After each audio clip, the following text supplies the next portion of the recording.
Provident fund, pension fund, panchayat labour bureau, to all people दिलाना मेरा जीवन का मकसद। तिरंगा को विश्व शांति का तिरंगा बनाना है। तिरंगा विश्व शांति का तिरंगा कैसे बनता है दोस्तों? तिरंगा तले provident fund, pension fund, panchayat labour bureau to all peoples, under master rule, under equaliser rules and regulation, under IPC. जब शुभारंभ भारत में होगा तो तिरंगा जो है विश्व शांति का तिरंगा बन जाएगा। दोस्तों, सरकार जमीन अधिग्रहण करती है लैंडलोडर्स, और सड़क के लिए, रेलवेज़ के लिए, बांध के लिए, डैम के लिए, तो काफ़ी ज़मीन बर्बाद हो जाता है। सरकार से मैं ये विनती करूँगा, विनती क्या, सीधा हक से, ज़मीन का बदले ज़मीन, और जितना क्या बोलते हैं गुडविल, जो जैसे कि एक गांव पानी में डूबने वाला है, गुडविल इकट्ठा करके रखा हुआ है, उतना क्या बोलते हैं उसका गुडविल नष्ट हो जाता है। फिर नया जगह जाएगा तो एबीसीडी से शुरू करना पड़ता है, तो उसको उतना पूरा भर जाना चाहिए, पूरा जितना ज़मीन का रेट है उतना, प्लस ज़मीन भी चाहिए। मैं जब विश्व शांति का तिरंगा फहराऊंगा दिल्ली में, दिल्ली लाल किले में, सबको दूंगा। हाँ, आज़ादी से पहले जब पक्की सड़क और रेलवे जब स्टार्ट हुआ था, उस समय से मैं पूरा रिकॉर्ड हिसाब किताब करूँगा। और दूसरा बात है कि ज़मीन जो होता है, एक नया रूल्स में ये करना चाहता हूँ कि ज़मीन में मेरा हिसाब से भाई गवर्नमेंट कभी दखल दे ही नहीं सकती है, ले ही नहीं सकती है, अधिग्रहण नहीं कर सकती है। फाइट करने के ऊपर, केस पर फाइट करने के ऊपर होता है, दलील के ऊपर निर्भर करता है, ठीक है। और उसके बाद क्या बोलते हैं, केस फाइट करने के ऊपर निर्भर रहता है। अब समानता का अधिकार सभी जगह लेना है, ठीक है। और जिसका पेंडिंग ज़मीन गवर्नमेंट ने ले लिया है, वो सब क्या बोलते हैं रिटर्न पाएगा, जैसे नवाब लोग पाया हुआ है, ठीक है। अब दिल्ली में जितना सड़क बनाया हुआ था, वो तो रेलवेज़ का जब नया स्टार्ट हुआ था ब्रिटिश का टाइम में, उस वक्त इतना सड़क भी नहीं था। आज़ादी के बाद बहुत ज़्यादा सड़क हुआ।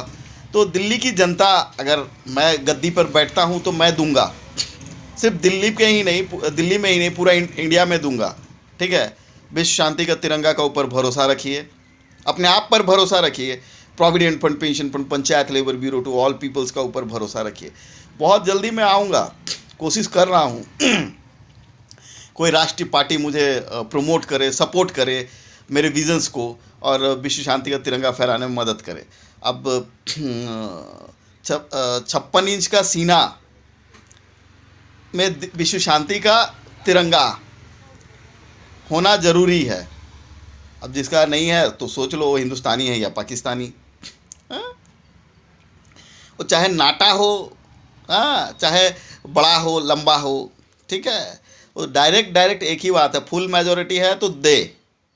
आईपीसी में लिखा हुआ है, मैं जब देने के लिए तैयार हूँ बीपीएल राशन कार्ड का चावल खा के, तो आप लोग फुल मेजॉरिटी में है, फुल पावर में क्यों नहीं देते? आप लोग का अपना आरटीआई क्यों नहीं दिखाना चाहते हैं? आई का आरटीआई क्यों नहीं दिखाना चाहते हैं? या प्रति व्यक्ति आई का आरटीआई क्यों नहीं दिखाना चाहते हैं?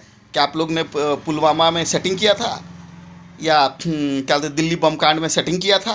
हाँ, देखिए, हमको डराना फराना से कुछ नहीं होगा। मुझे जान से मार, मेरे पास सिक्योरिटी नहीं है, गवर्नमेंट ने अभी तक दिया नहीं है, ठीक है। मुझे जान से मार दीजिए, कोई फ़र्क नहीं पड़ता।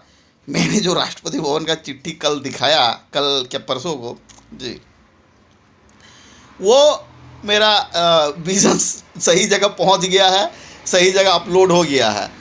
आज मारोगे तो कल जल्दी होगा, कल मारोगे तो और जल्दी होगा, ठीक है। अब हमारे देश के प्राइम मिनिस्टर भारत के आर्मी के अगेंस्ट में जासूसी करने वालों का और उनके पार्टी के लोगों का आई का आरटीआई दिलवाना नहीं चाहते, प्रति व्यक्ति आई का, तो वो कितने शरीफ है, कितने ईमानदार है। हवाला करके वो पैसा बिल्कुल नहीं करते होंगे।